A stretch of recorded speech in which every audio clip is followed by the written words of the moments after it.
नमस्कार जय जगन्नाथ समस्त वेलकम करुच्ची आज गोटे नुआ मिनी ब्लॉग को मोर भी देह खराब अच्छी ठंडा ज्वर है वॉइस टी अलग आसुव क्षमा करेंगे।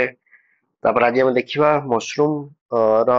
मसरूम जो आम हूँ चाष तार आज गोटे नुआ पार्ट को यही पार्ट आम देखा केमती नड़ा गुड़ा को भिजा हो भिजा छतु मंजी पड़ू। तब फास्ट कौन करवा गोटे लेयर फास्ट तले 3 4 5टा जहाँ भी नड़ा पकईदबा भगी भिजा कि 1.5 फुट लेखा कटा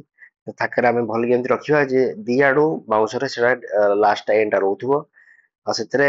दीटा लाइन जो आम काल देखते गोला छतु बेसन चोकड़ छतु मंजी सहित से गोलाई चार चार्टा जगार पकेबा ऊपर आड़े तल आड़े अंजुला टिके नवा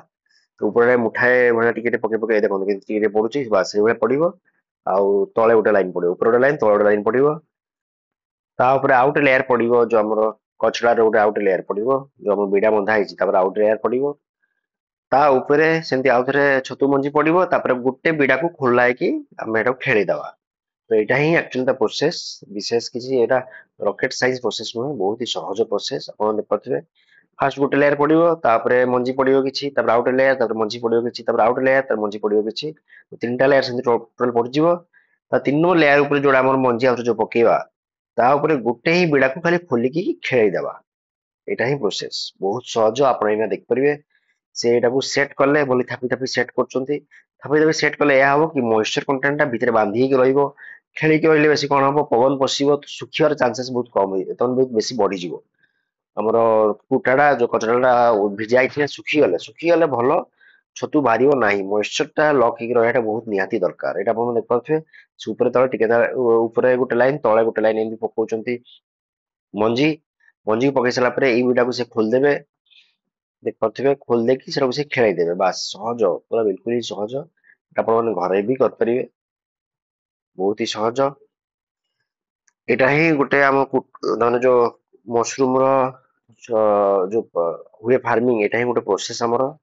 फास्ट टिके मंजीर ट्रिटमेंट किसी अच्छी मंजीर को नहीं किसी अच्छी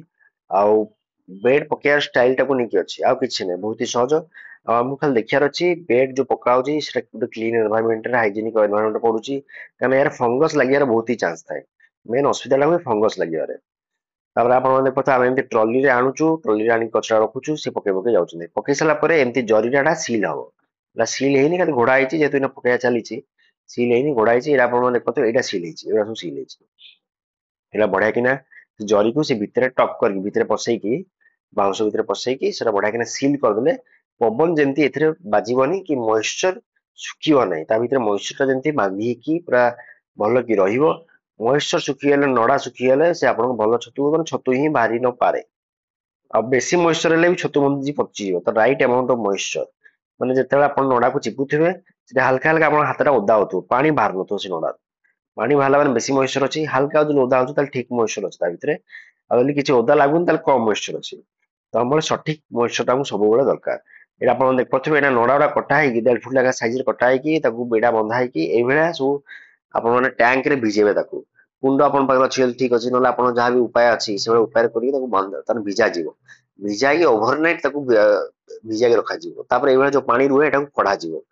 कढ़ा जाए कंटामिनेशन ना से ब्लीचिंग पाउडर चूना सब पकईकी ओभरनाइट भिजा